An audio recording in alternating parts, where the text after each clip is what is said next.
What is up, plant people? It's time once more for the Planthropology Podcast, the show where we dive into the lives and careers of some very cool plant people to figure out why they do what they do and what keeps them coming back for more. I'm Vikram Baliga, your host and your humble guide in this journey through the sciences, and as always, my dearest friends, I am so excited to be with you today, especially after a break. So I had a summer break, and I hope that was okay for you. It was nice for me, and I'm actually coming back, because last time I took a summer break, it was like 6 months long, and I'm so sorry. But to be fair, I live in Texas and the summer is very long here.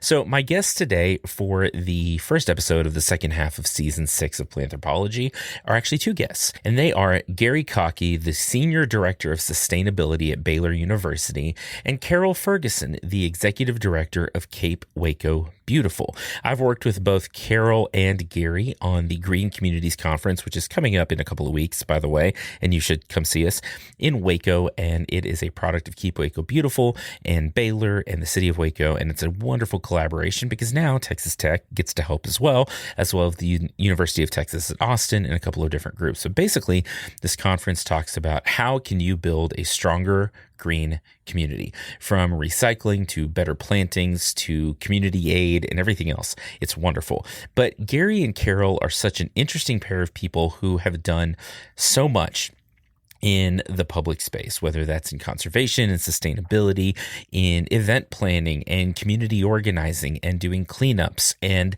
move-in week activities and all kinds of awesome stuff. We talked about everything from sustainability, how to be more sustainable on a college campus, how to be more sustainable in your town, and just how to show up and plug in and be part of something. So this is a wonderful conversation that I think you're really going to enjoy.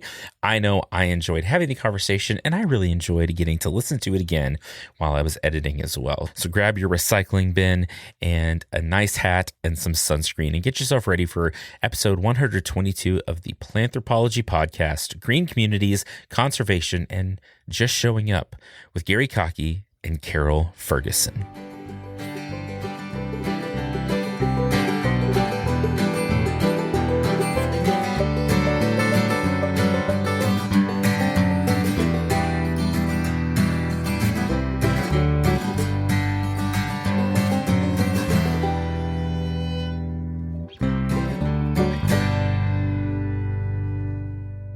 Give it a couple seconds to think about its life choices, and then all right. Well, y'all, Gary, Carole, I am so excited to have you with me today.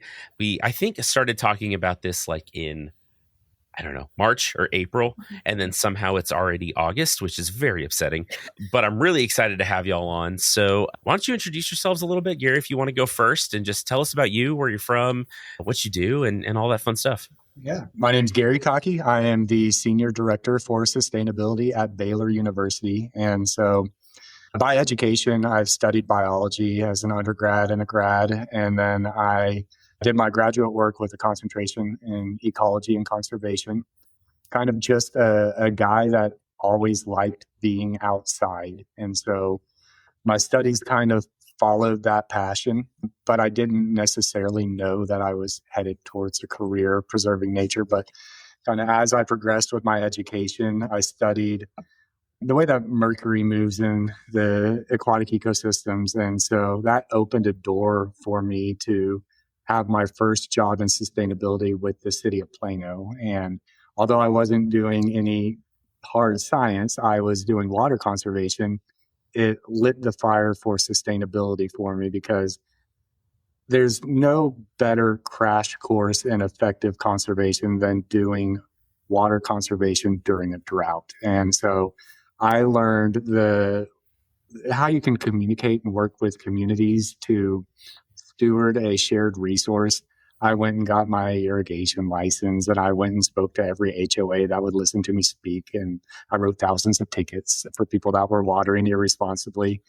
And so that really, turned my passion away from, the science towards community work for sustainability. And then that job got a little boring, actually, as we came out of the drought. And so an opportunity at the University of North Texas came up to lead the Green Fund there, which it generally collects a student fee from each student, and then it organizes a student-run process so that we can get ideas for what students want to see in the sustainability program and solicits those ideas. And so I organized that process, but the more fun part was working with students to help them, go from having a passion and wanting to do some good to putting together a full plan with a budget and an implementation process and the stakeholders aligned so that we could do some good work. And so that was really fulfilling. We launched community gardens. We got more sustainable shirts to give away at student events. We first purchased renewable energy. And so that was where I learned that my home was higher ed. And then I had an opportunity from there at the University of Texas at Dallas, where I spent about 7 years and was able to lead a fully scoped sustainability program that was working with faculty and staff and impacting operations and continuing to work with the students that I really found fulfilling. And at Baylor, we're doing that same work. We have a new strategic plan that has really prioritized stewardship of the environment. And so it's been really rewarding to jump in to this work with the lessons that I've learned in my career and to have strong support from leadership to kind of paint a picture on a blank canvas and really, figure out what sustainability at Baylor is going to be as we fulfill the strategic plan. That's super cool. And, that's such an important role. And I think that's something that more universities need to take seriously. There are some that I think do a great job of that. And it sounds like Baylor does. And there's some that are just like, oh, what? Like, what is that? Like, I think it's an afterthought in a lot of ways. And I think with a weird city of thousands of students in the inside of a city, like you have to think through, like, where does stuff go? How do we work through our processes? Like all of that. We've been in our college working through a strategic plan for a year and a half. And I get all twitchy when anyone says that anymore, because it's like, I don't know, post-traumatic stress from it. But it is important to know like where we're going and how we get there. I think it's super cool. Yes, absolutely. And then having that at the highest level to really make sure that the sustainability work is not just, kind of the lip service that you referenced, that it is substantive. It's really important to have as, we go out and engage our community with the work. For sure. Well, Carole, your turn. You're up. Man, that's a hard one to follow. I am not professionally or educationally trained as either of you, but my background is actually in nonprofit marketing and communications. And I also have a really strong background in events. And this position opened up October of 21 and was ready to make a leap into a leadership role. I had some experience in it and wanted to do it at a higher level. And so when this opportunity opened up, I was like, this is great. This aligns with some of my personal morals. I am a gardener. I grow and kill plants nonstop year round, actively killing an entire garden at the moment, thanks Texas heat. And I personally just love caring for my environment as just a human. I feel like it's important. I find a lot of spiritual connection in nature, always have had those moments, just whether it's going for a walk or hiking, I just really feel super connected to the earth. And so this was kind of a fun, like, this kind of hits on some personal joys of mine. And I had no idea I'd be doing what I'm doing now. And it is honestly just incredible work. And so, kind of weird. I'm coming up on 4 years. My actual education is a bachelor's of science or a BS degree in psychology. So that BS could be whatever you want it to think it to be. We all know what it is. I had debated on doing my master's, and the more and more as time went on, I have a very strong affinity for human behavior and neuroscience. I am quite a nerd at heart, but I actually just love working with humans in the capacity that I do now. And so it was more of a mantra of community and working with my community and making my community better and stronger and healthier and more beautiful. And so this role actually allows me to do that. And it's really awesome. So I just use that BS degree to judge people on the side, which, everyone needs a little judgment in their life, Yeah, no, that's the way to go. So, yeah. So just out of curiosity, like as an executive director for an organization like Keep Waco Beautiful, right? That feels like there's a lot of moving parts, like herding cats. Is that what you spend most of your time? Is it like, just coordinate 1,000 moving parts all the time? Yes. You know that meme from It's Always Sunny in Philadelphia with the guy with all the sheets and the strings? I joke. I'm like, that is my mind. I am, that is literally what is happening. And yeah, it is kind of like turning the chaos into order. And I also really enjoy that. I think that's actually a very deep childhood wound of mine I've worked on over the last several years. And it actually has worked out well in my adult life to utilize that skill. And so, yeah, it is very much a herding cats, herding all of the people. Internally, we're a really small organization, really only two people, but then we work with so many people across the community and now across the state. And I've worked with people across the country, overseas. Like, we have grown in some of the work that we have done in collaboration with people beyond the city of Waco jurisdiction. And so it's really honestly a pleasure to be doing what I'm doing and just the timing of where I'm at. So that's I think an interesting kind of thing to think about, because, there are organizations across the country that's like keep insert city beautiful. But then, like we talked about a little bit earlier, like, Gary sort of is doing sustainability on a city inside your city. Mm-hmm. So can y'all talk, either of you, about the partnership a little bit between the city of Waco, Keep Waco Beautiful, and Baylor? Because, living in a college town or a college-ish town like Lubbock, like the university and the world around the university are very, like, they're so intertwined. Like, how do y'all make that work? How do you work together? What kinds of things do you partner on? It's a good question. Gary, I'll let you take the lead on this from a Baylor perspective. Yeah. And I'm going to step back a little bit, and I'm going to kind of go big picture down to this community engagement. So, as we talk about sustainability as a field, we are interested in the environment, and then we are interested in the relationships that our communities have with the environment and the economic and policy solutions that we have to pursue good work or not. And as we think about what that means in higher ed, there's, I think, a large responsibility that universities should fulfill. We should teach it in the classroom so that we train the next generation of leaders. We should drive innovation through the research. We should model our values through the way that we care for our campus. We should foster a culture on our campus so that students understand these values and understand their voice within the field of sustainability. And then the part that starts to get at your question is, I think that universities have a role to serve the communities in which they exist. And so as we have been building out what sustainability is at Baylor, that is the goal that we are working towards. And so as I've been able to partner with Carole and other people that are, doing the work in the community, it is a mechanism to make sure that Baylor is not just, talking about it in the classroom, but the strategic plan that we've launched is Baylor NDs. We want to make sure that what we are doing is evident and visible and impacting people.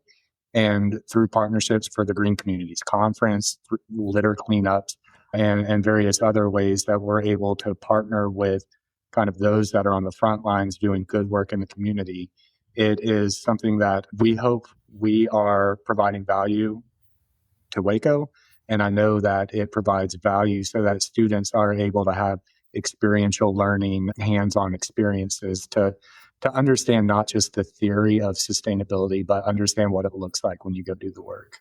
That's super important. We talk about experiential learning and community-based learning. And I think something we've fallen into in academia, and it's something I've noticed here. I can't speak for anyone else, but here I've noticed that, like, we sort of, it's like, oh, we're going to do this campus cleanup. We're going to do this whatever. We're going to do X, Y, and Z. And then you look around town and it's like, oh, we could be having such a big impact. So I think what you're talking about of, like, okay, we learn in the classroom, we learn hands-on on campus, but then we take it out and we engage with our community, because like we were discussing, they go so hand in hand. They're so, like, inexorably, like, related and intertwined. From the outside looking in, Carole, sort of, like, what's been your experience? Like, I don't know how much, like, FaceTime you put in with students or how much you actually practically work with students. What's that like for you from the outside? And I asked that question for a specific reason, because selfishly, one of my roles is in outreach and engagement and getting students to go do things in the community. And I'm going to be very honest with you. That is terrifying for me sometimes as an educator, because I listen to conversations that my students have sometimes, and I'm like, why would you think to say that? Like, where did that come from? And then we send them out and it's like, go be adults. So I'm curious from the outside looking in, what is that like? Yeah, it's a great question. Well, we're so privileged because Baylor has kind of a rule with anyone who's involved with any sort of on-campus organization that there's a requirement to contribute a certain amount of community service hours each semester. And we have had an influx of Baylor students for years and years. And, we're a 45-year-old organization. So we have established we are the community organization to volunteer with in Waco. Since I've assumed the role, I have worked really hard at the nitty-gritty detail of forming our volunteer programs, where it's a program that people want to join. And whether it's a family, youth, or Baylor students or the community college students that are nearby. And so we actually have a lot of our volunteers are actually Baylor students. And I do program a lot of our work towards them. And in the timing of that, I know that they will be able to want to volunteer, but also that's when they will get their hours in. And so it's really fun because to your point, while I'm not an educator and I haven't stepped foot in academia in quite a while, hearing those conversations, even at our volunteer events, I'm like, man, I'm really glad we have safety vests. Like there's those little moments, but also at the same time, it gives me so much joy to see as time has gone on, this generation, this age group that has this passion. And, they're still figuring it out. They're still getting their feet under them and they are still spreading their wings and really starting to see the world for the first time. And, we're all parents. You kind of see that with your own kids and you can still see that bit of wonder and sparkle in their eyes. And I'm like, oh, good. You're not where I'm at. Like you're not like, that feeling of, oh, you're just not there yet. I love this for you. You are going to take it and you're going to grow this. And I really feel like this generation is going to save us in a lot of ways. And I have a lot of hope for them. And I feel like they have proven a lot of that hope to still be valuable because they're showing up, and it's beyond their community service hours that are required of them that they're showing up. And so it's been a great pleasure for me to see this from the other side, even when I'm like, okay, maybe not a chainsaw for you at this event. Good to know. We will be careful with that tree clearing project. But otherwise, it's honestly incredible to watch our Baylor students. And I always reach back out to department heads when I can and just compliment their hard work because, when you're an educator at these universities that you guys work at, it's kind of a mixed bag of what you could be getting and you don't know what that could look like. And engaging them to the community and bringing them out of their shell a little bit, it can be a little bit difficult. But I feel like we just have such a great group of kids that have worked with us over the years and they're passionate. And that's what I think is really important, is that we all subconsciously have the same mission. Even if they don't know our mission, they just have it in the back of their minds. That's cool. And that actually, it makes me feel really good to hear you say that, because I think there is unfortunately like I don't know. You hear people talk and you're like, oh, these kids, and maybe I'm just getting old and my friends are also getting old. So I hear them talk as well. But like the kids are okay. Like I spend a lot of time with Gen Z and like you said, they're passionate about what they do. Some of the things they're passionate and the way they approach it is different than I think what a lot of people are used to. But like you said, they'll go over and above for things in a way that, like myself, when I was in college, my friends, my colleagues, like we never did. Yeah, it'll be like, yeah, we need you for 2 hours today. And they end up spending the whole day with you, like pulling weeds and it's incredible. Whatever. It's really cool. Yeah. And, I think back to my own college experience, and I was in student government. I was changing policy on campus and I really enjoyed that. And I was in marching band, literally nerd over here. And I was doing stuff like climbing buildings and sitting on the rooftops, watching kids move in. And then, instituting actual policies of identifying who was on the leadership of the student government, like embedded into proclamations. So that's in their bylaws now. And then changing out the picture frames of some of these previous leaders to us students in these important halls. I wasn't doing litter pickups. I wasn't out there really embedded in the community that I was living in. And it's really impactful to see these kids actually show up 8 o'clock in the morning on a Saturday. It's hot. and they're getting into the river and they're pulling out the trash, and they get excited about it. And that's what's so cool to see, is that they actually decently want to make a difference in the community that they're living in. And I don't know that maybe our age range was doing that as much. And so I really think it's really special for us to see this happen. Carole, to kind of build on what you're talking about too, I think that having partnerships like what we have with Keep Waco Beautiful, it changes lives. And I know for me, as I think about kind of my trajectory, where I was a biology major, and I didn't know what I was going to do with it. I was asked if I was going to be a doctor, and I knew I wasn't going to do that. I was asked if I was going to be a teacher, and I knew I wasn't going to do that. But literally the last class that I took, being a guy that just likes being outside, I saw that I could get 6 upper level credit hours for backpacking in Colorado, taking a course, Alpine Lake Ecology. And so I went and I did that, and it was incredible. And I didn't know it at the time, but like that was the inflection point that took me from undergraduate that didn't know where he was headed to somebody that is working in a career that is completely fulfilling.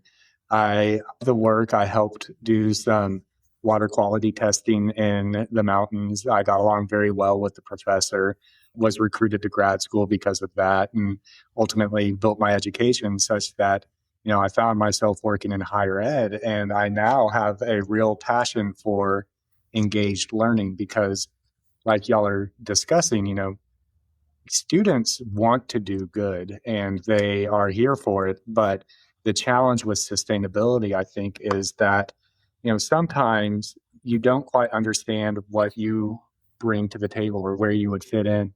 And you also may not feel like you have agency over these issues. If you're 19 years old and trying to figure out your way through college, not to mention your way through the world, how are you going to feel like you have some agency to address food security in your community? Well, it's through these community partnerships where students can go, and with mentorship, they can work on the front lines and they can see what progress really looks like. And they understand the value of their education towards doing good in the world.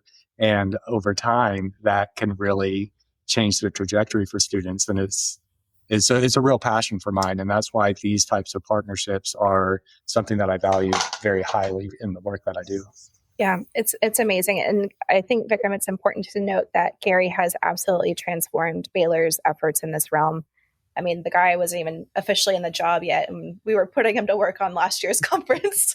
Didn't even know him. I was like, here's everything you need to do, and he just jumped right in. And so it's been so impressive to see the transformation happen both on and off campus. And right now you guys have move-ins, and you guys are actively helping support that in a sustainable realm, and just making sure that everything is being diverted correctly. And that is such a huge feat to tackle. And so, yeah, it's really cool because it, like you say, you can easily lose hope and think like, oh, well, what's the point of what we're doing? And then you get with some of these people who work across the city and in their own respective industries, and you collaborate, and that's just where the magic happens.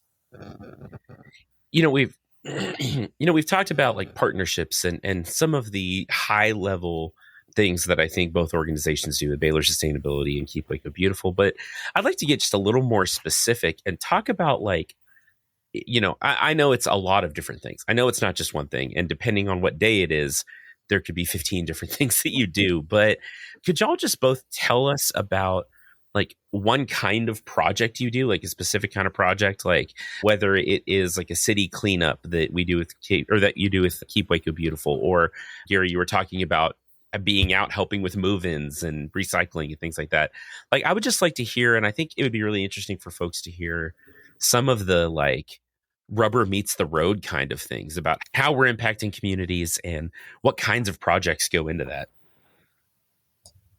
Yeah, I am a big fan of, tapping into that idealism and energy with students. And so the most meaningful work is always those where students are alongside, and I kind of open doors and share a little bit, but they do a lot of the work. An example of this would be during move out. it is just, madness on campus. All of the students are eager to get out the door. They've taken their finals. They've got exciting plans over the summer. And there's often a lot of waste that happens during move out. And some students had spotted this, and they came to me and they came to our campus living and learning director and asked, what can we do? We want to do better. And so we workshopped some ideas, and we ultimately settled on, if we are able to get these large pods, they were 8 feet by 8 feet by 16 feet, and we put them near every residence hall. We recruited a team of volunteers that during move out, we tried to make it as easy as possible to, we want everything staged here. Here are the items that we know we can take. We arranged with community partners so that we were getting furniture and drawers and clothes and hygiene items that community partners could put to good use, and collected them all. And we ultimately filled up 13 pods that were 8 by 8 by 16, huge amount. And we began to get nervous because we weren't sure if we were going to be able to ultimately get these all to somebody. And we did. We had people come out of the woodworks.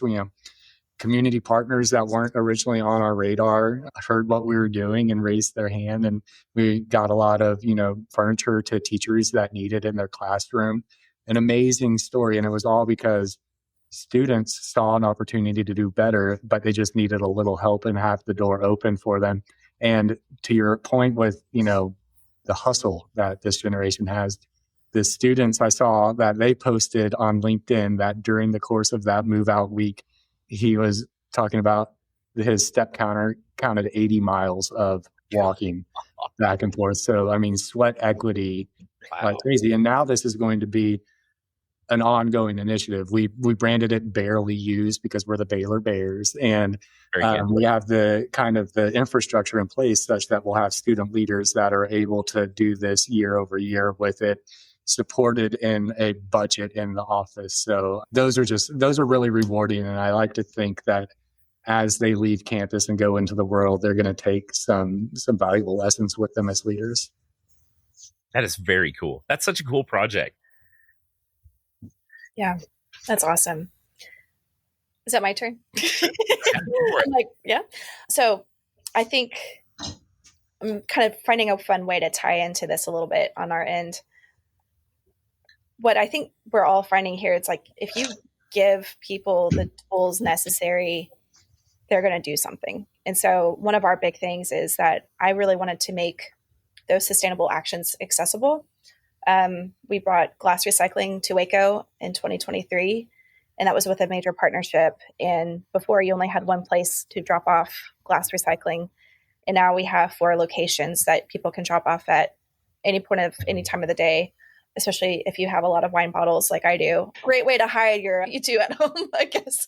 And so, there's just like those little things, like we wanted to start with like, okay, what does it look like if we just made things accessible? And so we branched out from there. We expanded our litter cleanup supplies, and we worked with our local library. So there's litter kits you can check out.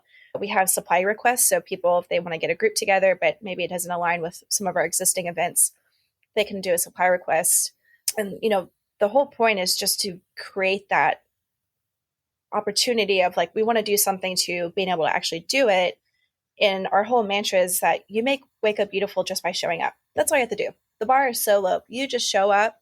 You can be hungover. You can be wide awake. I don't know what you are, but you just show up and I give you exactly what you need, and you just have the best time. And it is incredible to watch the tenacity of our volunteers, because our river can be pretty gross, and they will get in it. Like they'll fight what we are understanding are alligators. Apparently we have alligators in our river. So far, knock on wood, we haven't been bitten. Anyone that hasn't been bitten, that is probably the day I'll leave my job. Thank God we have good insurance. Carole just gone. Yeah, I'm like every cleanup, I'm like, okay, no snakes. Like that's really what I'm more worried about is snakes. I'm always like, watch for snakes, watch for, paraphernalia of, heroin needles, things like that, because we're in a park area. Yeah. Apparently we have alligators. Just don't bother them, I guess. And so it is absolutely impressive to see them just like, they're just so dedicated to getting that piece of trash or whatever it is, and pulling it out. And I mean, it is just, those are the heroes of our city, our story of what we're doing. And I absolutely love being able to watch this in real time. So that's very cool. And I think that message of accessibility is so important, because I think people feel sometimes like, for whatever reason, right? Whatever limitation, whether it's a perceived one or an actual one, like, oh, I can't do anything to help. I can't be a part of this, but they want to help. But I love the message of just showing up is like 95% of the battle for like so many things in life, just in general. But if you come here, we'll get you a way you can help, like the way you can be involved. And I think, so we have a community garden that our department oversees. Actually, one of my grad students, or I'm on his committee, runs it right now. And that's what we've just kind of seen is like students or student organizations or community organizations that are like, we want to come help, but we don't know how. We're like, show up, we'll show you, right? Like, here's weeds you can pull. Sometimes they'll show up and the weather's bad, or, you know, for whatever reason, they can't actually get down and pull weeds. They're like, hey, we need some signs repainted. You could clean this like table off. Like, there's always something I think we can do. And it gives us ownership of our communities. And it gives us kind of like, I don't know, it lets us take the reins of our lives and our space a little bit better. I think that's super cool. Yeah. And to that point, you know, we have been communicating just how much the impact of our volunteer hours actually make on our city. The national average is $33.49 of economic impact per volunteer hour. So with our current volunteer load, you know, we work with over 1,000 volunteers every year. Our volunteer hours are insane, and it's at least usually close to $200,000 of economic impact just from our volunteers showing up.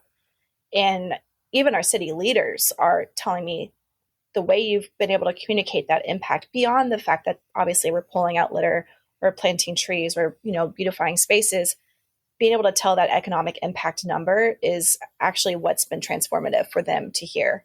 And that's actually helped us strengthen our partnership with the city. Because if you start to peel it back, you're going to be paying someone for that anyway. You're going to be paying a contractor. You are going to be paying someone to eradicate graffiti. You're going to be paying someone to mow. You're going to be paying like that. That number exists. And I know what that number is because I see it every year whenever we're starting to do all of our reporting. And so we're just for me, I think we're just a tiny cog in the whole spiel of what it looks like to maintain a city. And it's a lot, but just with our volunteers showing up, they are able to transform a lot. And it's so cool to see that in real time. Yeah, it's amazing. I think that's actually a good segue. We'll take a quick break so I can say whatever random stuff I say to the listeners during the break. And then we'll come back and I want to talk about a couple of things. One, about urban conservation and maybe the public perceptions of urban conservation. And then I want to keep us with plenty of time to talk about the upcoming Green Communities Conference that we're all involved with and how exciting that is. So we'll take a quick break, come right back, and then we'll talk some more. Well, hey there. Welcome to the mid-roll. I hope you're well. Please tell your houseplants I said hi and that I've missed them just so much. Give them a little extra water just for me. Thanks for listening to Planthropology, and thanks for being a part of this journey and for hanging in there. And all the times that I just disappear for 6 months, I try not to do that. If you'd like to support the show, there's a lot of ways to do that. You can go to buymeacoffee.com/planthropology, and for the price of a coffee, you can buy me a coffee, and I will buy coffee and pay for hostings and things like that, but mostly coffee. You can tell a friend about Planthropology. Know someone that likes plants? Sure you do. Of course you do. Don't be silly. Everyone likes plants. Tell them about Planthropology. Word of mouth is still the very best way to spread a podcast and to let more people know about it. You could share this on social media. You could do a lot of things. You could go and rate and review the show wherever you're able. That gives me the warm fuzzies. I wear a size 5 star. My birthday was over the summer, and it's okay that you missed it. I didn't tell you about it. But mostly just be involved. Tell me what you like. Tell me what you don't like. Follow me on social media, either at Planthropology or at The Plant Prof. You can shoot me an email at planthropologypod@gmail.com and make suggestions for upcoming episodes and just whatever. Just say hi. I like it when people say hi. So again, I hope you've been enjoying this conversation so much with Gary Cocke and Carole Fergusson. They have so much practical information and so much practical advice, and I think you'll enjoy the second half as well. And I feel like there's things I'm forgetting to tell you about. Come see us at the Green Communities Conference. If you are near Waco, Texas on September 17th and 18th, you can just show up and I will shake your hand and probably give you a sticker. I know you like stickers. You've got to like stickers. So there will be a link for how to get there in the show notes. What are those called? Show notes, right? Show notes. It hasn't been that long since I've done this. Maybe it has. At any rate, click on the thing, down in the thing. There'll be links for all the things, and come see us in Waco. And aside from that, get ready for the second half of this episode. Okay, bye now.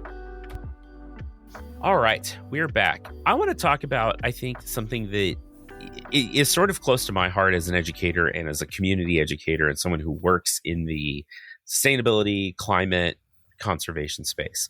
And that's like the public perception of what y'all do. And I know that there's going to be a wide range of responses we get because I hear them too. But, as you are talking about, some of these issues we're trying to deal with are worse because of climate change. As we talk about conserving water through drought, as we talk about recycling and all of the like green things we try to do, what in your community, in your specific jobs, what's that like? What is the public conception of that and the public adoption of that? Like, do you feel like the ship is turning? Are you still running up against roadblocks? I'm curious to hear your thoughts because I know what I see, but I like to hear the perspective of other people that do this for a living. So I'll jump in first, Carole. I know the initial perception that people often have is, so you're the recycling guy. I'll kind of say, well, sort of. Let's talk about recycling a little bit too. And, it's definitely good, but there are also some issues there. But it's a good conversation starter. And so I really love these conversations because it's really a way to bring people into sustainability because it is such a broad field. And so we can talk about, it's really, in higher ed, it is all of the things that I spoke about earlier is, how we teach, how we research, how we care for the campus. And then it's these environmental issues, but it's also the way that these environmental issues are rippling through our communities. And so I can talk about that breadth a little bit, but I try to listen more than I talk because once you talk about these issues that speak to that thing inside of this generation that does compel them to want to do good, their eyes light up somewhere along the way, and you can find what interests them or what their passion is and make sure that they understand it is a broad field and there are a lot of niches that need to be filled within the field. And to help them understand, what they might be able to contribute towards a better world is a really fulfilling conversation. And just making sure that, I'm listening and I'm trying to extend an olive branch such that it is not, a defensive, here's what the field is and what we do and why it's valuable. But it is more, we aren't going to be able to accomplish what we want to accomplish without having as many people like you at the table kind of doing what they can where they are with what they have and helping them to understand what that could look like. Yeah, sorry. I'm so sorry, Vikram. I'm like, that's exactly it. I feel like listening is half the battle for sometimes when we're like, yeah, that's not exactly how that goes, but interesting thoughts. Continue. And I think, for me, even I still feel like I'm so new to this realm of what we're doing. I have the privilege of being able to learn from these experts like you guys in every room I'm in when we're discussing these things and just learning along the way. And there is this part of what we all are working on, that the interconnected landscape of sustainability that has in our lives is so much more than just recycling or planting a tree. It's hitting financial security, it's hitting health, it's hitting access to education, access to health. It's hitting so much. And, I don't know what it looked like in Lubbock, but Winter Storm Uri really hit Waco hard. And, I was without power for an entire week. I'm thankful that I didn't have a pipe burst, but there were so many businesses that did. Not only is that setting you back financially as a business owner, but you're now having to reconstruct your entire business completely from scratch, taking it down to the studs. And that's not a cheap thing to do. And so, when people get a little anxious around the idea of climate and what that looks like with sustainability, I'm like, there is so much more going on than we're actually aware of. And personally, beyond Winter Storm Uri, having to deal with constant allergy and asthma issues that I didn't have as much of growing up. I've always had them, but it's to the point now that I'm on every possible solution out there to maintain to live in Texas.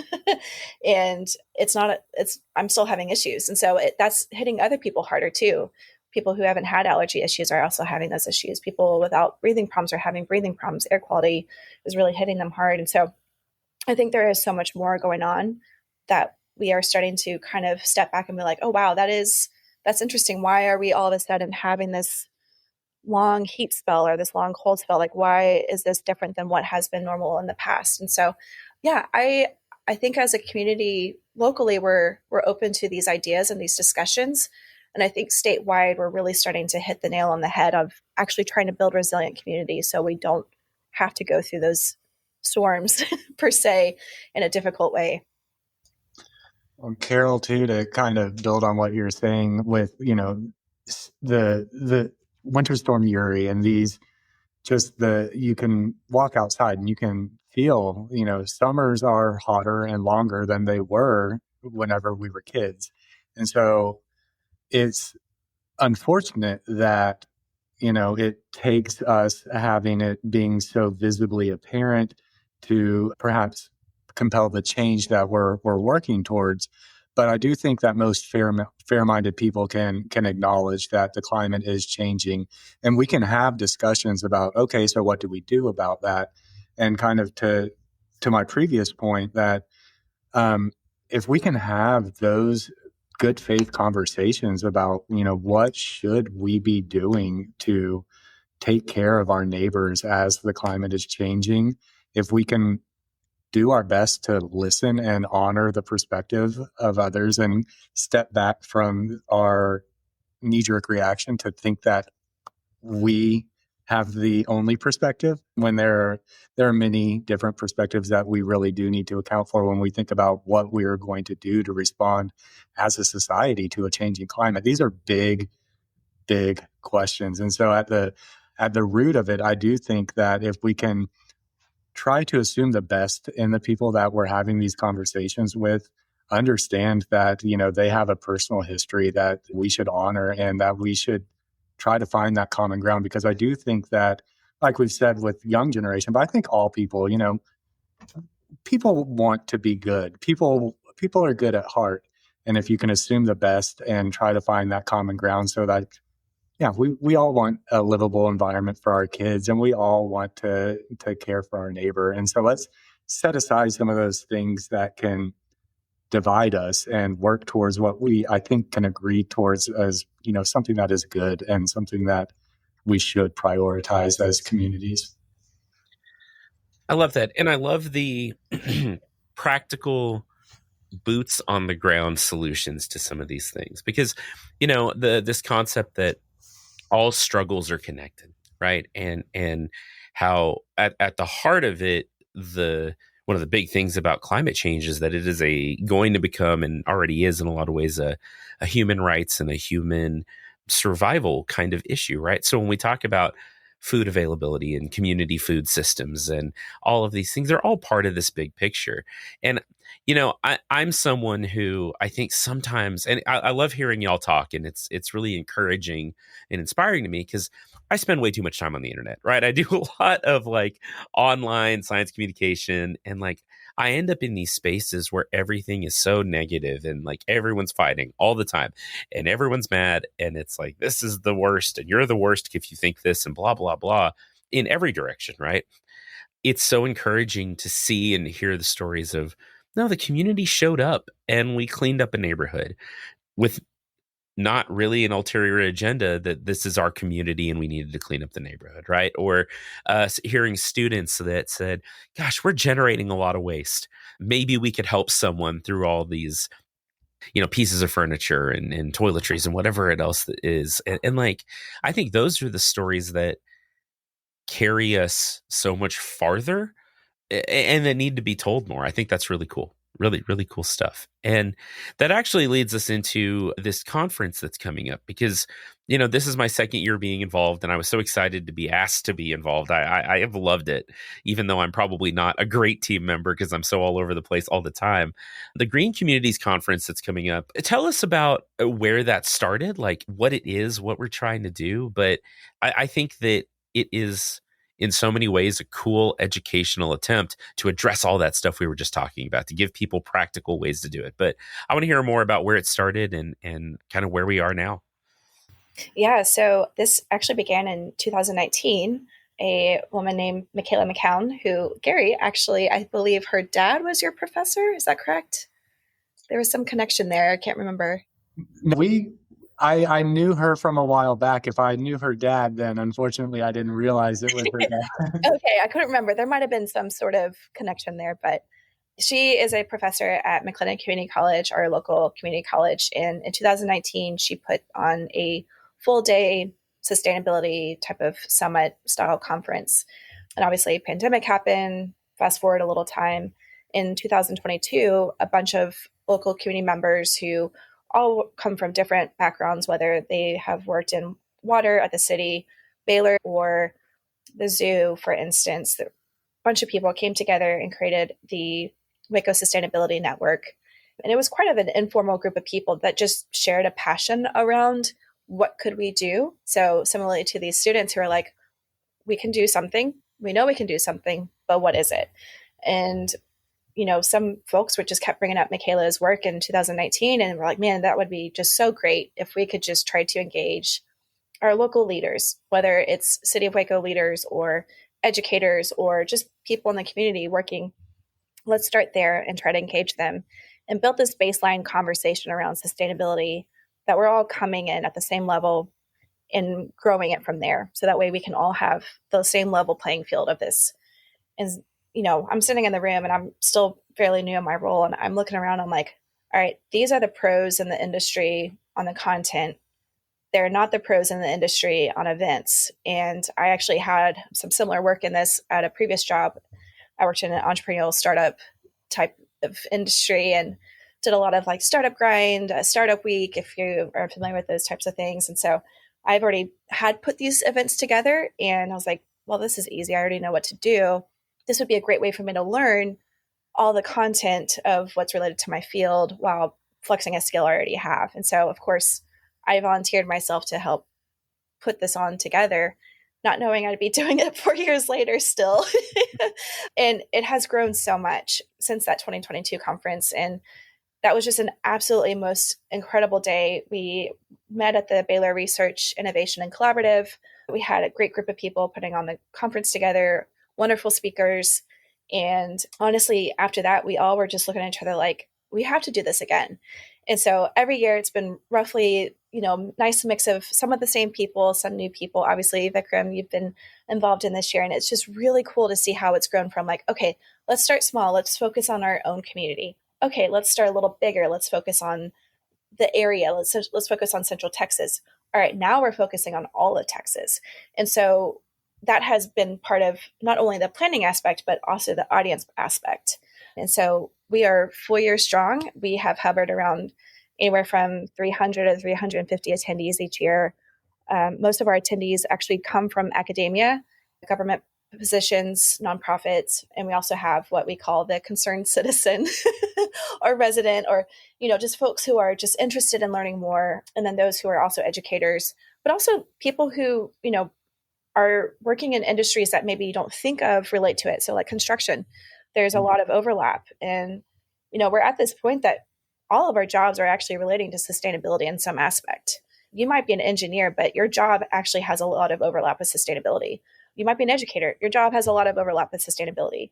And so we're, as a society, moving more into that direction. And so I think that's what's so great about this conference is that you don't have to be a PhD in, I don't know what your PhD is, and I'm sorry, but let's say I don't either. It's fine. Something about plants. I don't know. You're like, I don't either.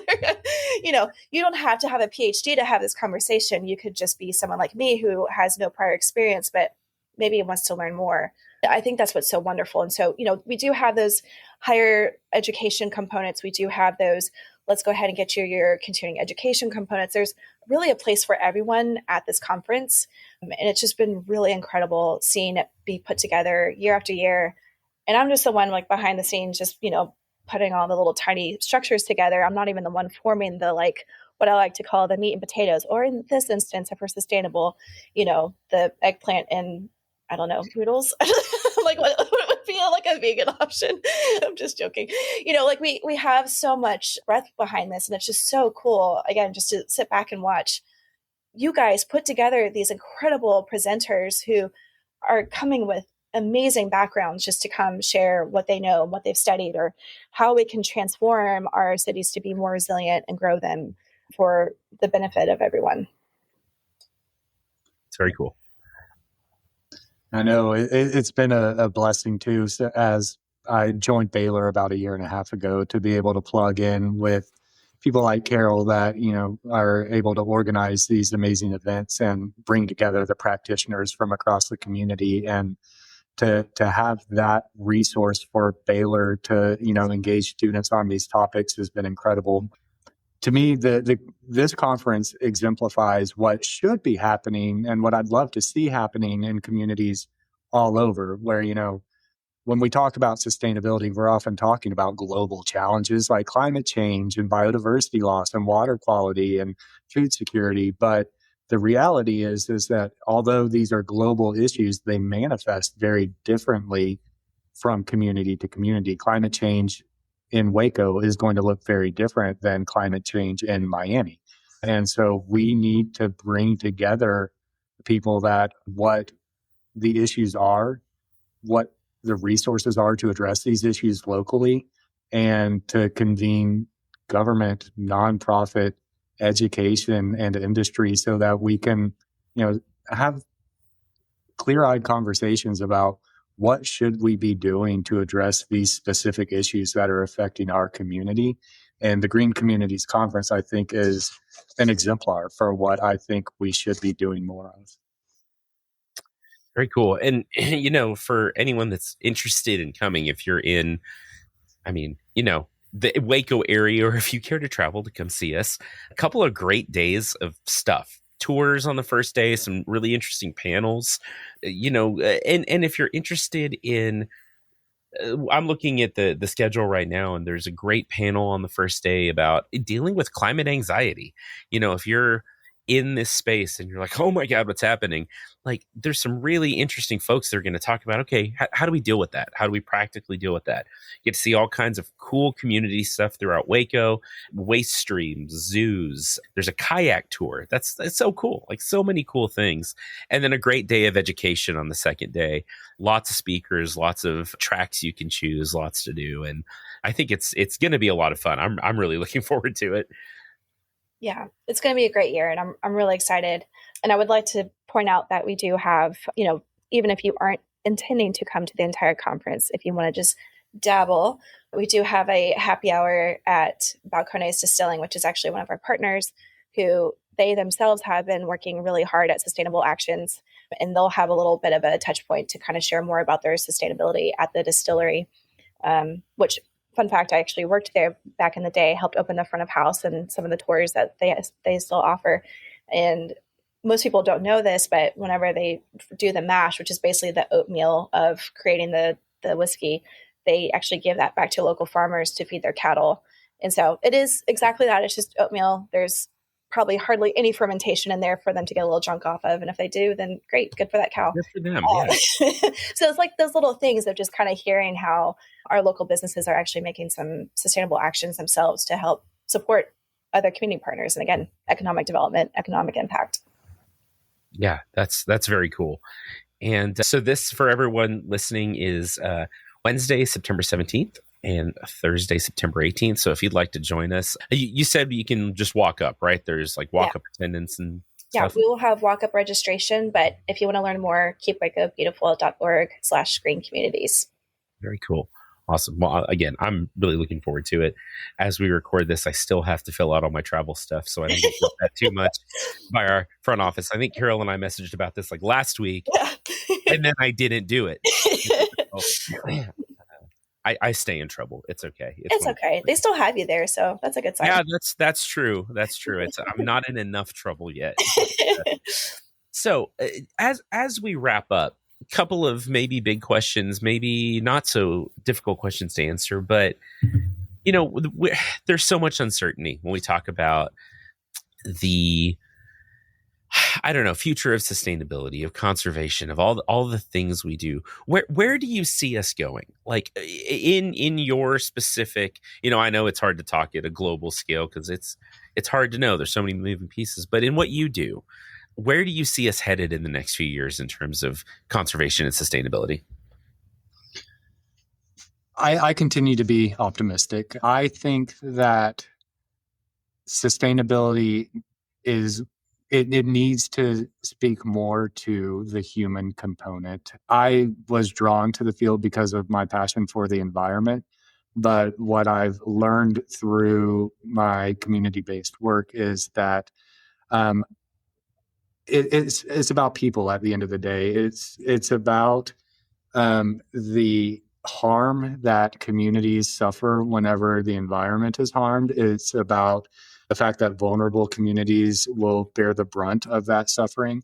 And it is about working with communities so that we understand what we can do to have a better future. And so the more that we are able to speak about sustainability in human terms, I think the more that people are able to see themselves in that work. And I think that most people are good people. And if we are able to talk about environmentalism as a way to love your neighbor, then I think that everybody can get on board with being an environmentalist.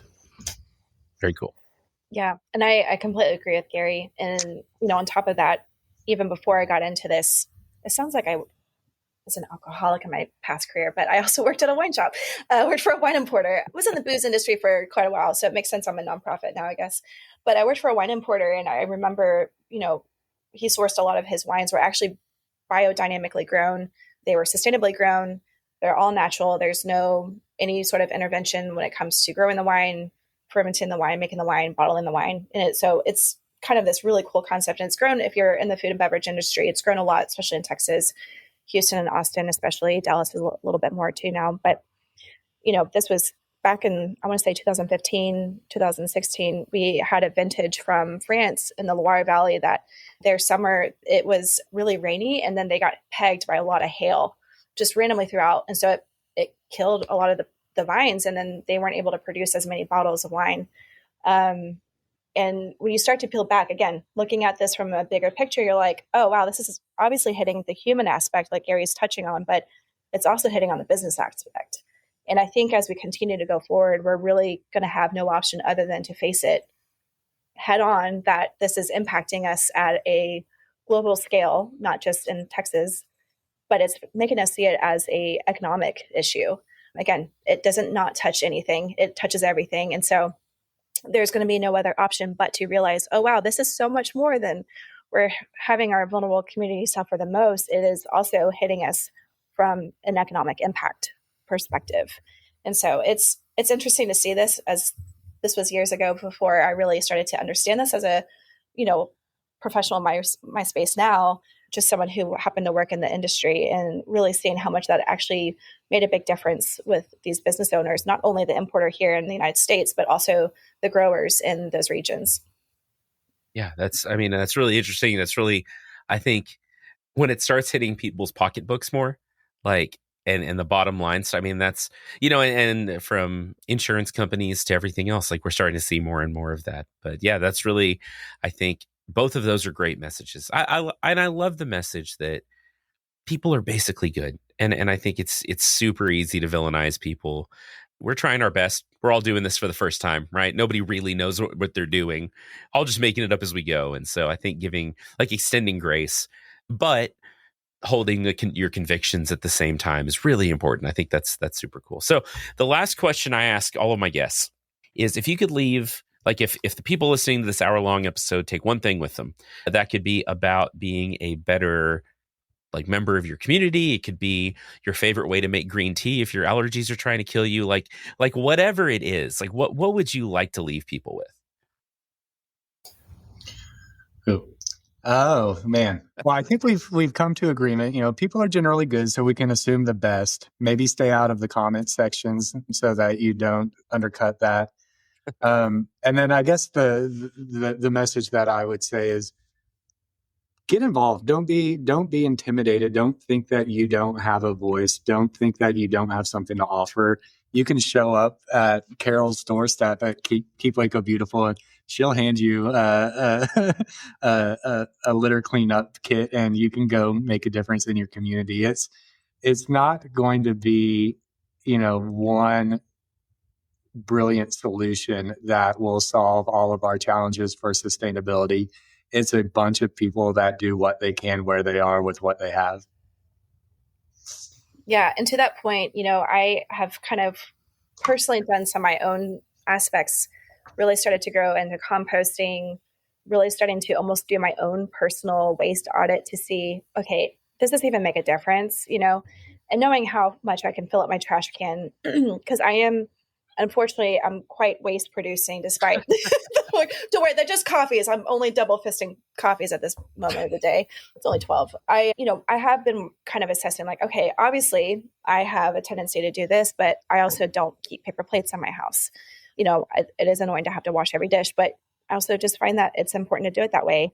And with my own personal waste audit, I have found that it actually has made a huge difference, not only by diverting recycling, but also diverting what I could compost wise. And from that, I have been able to transform my garden in a whole new way that I didn't even imagine was possible. And there is nothing like finding what we all know is that black gold of our compost, just turning it over and being like, oh my God, there it is. And just getting your hands in it, it not only is it actually psychologically healing, your skin absorbs these beautiful microbes to help with depression. You get antidepressants just by sticking your hands in the dirt, which is incredible. But all the way to incorporating just native plants, drought-tolerant plants, pollinator plants. Vikram, you've seen me go over with I'm on my third round of black swallowtails, laying eggs on my fennel. I have purposely grown fennel just to see this whole process happen.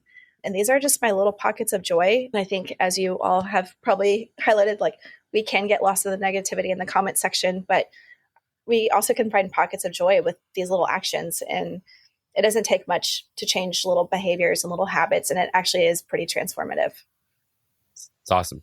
Both really great pieces of advice.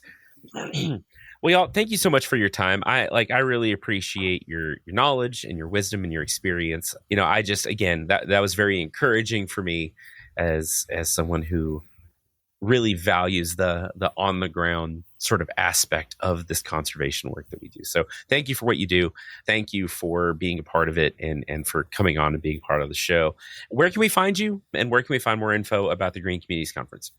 Yeah, so you can find all the information at keepwacobeautiful.org/green communities.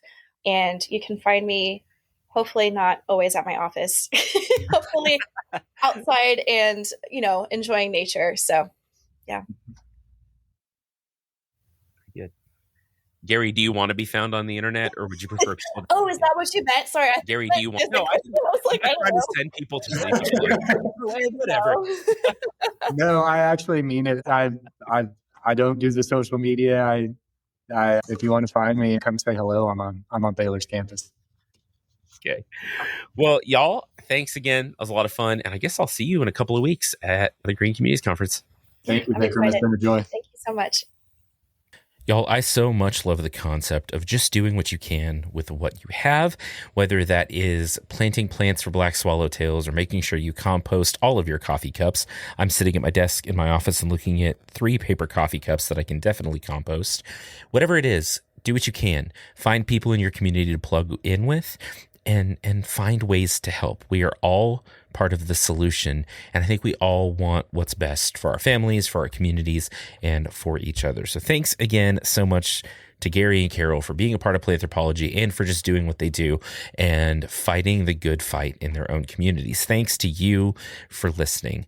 You know that I do this for you, and you know that how much it means to me that you listen and that you follow along and that you are a part of this. You know how much I love all of y'all for being a part of Planthropology and just being a part of my life. Planthropology is recorded, written, produced, hosted, whatever else I do by me, yours truly, Vikram Baliga. Our intro and outro music is by the award-winning composer Nick Scout, who you should definitely look up. And the mid-roll music is called Yarrow by my buddy Rui, and you should go listen to his cool dad jazz. Thanks for listening. Thanks for being a part of it. Keep being kind. Keep being safe. If you have not been kind to one another, maybe give that a shot. It's a great way to build community. You're the best. Keep being cool plant people, and I will talk to you next time.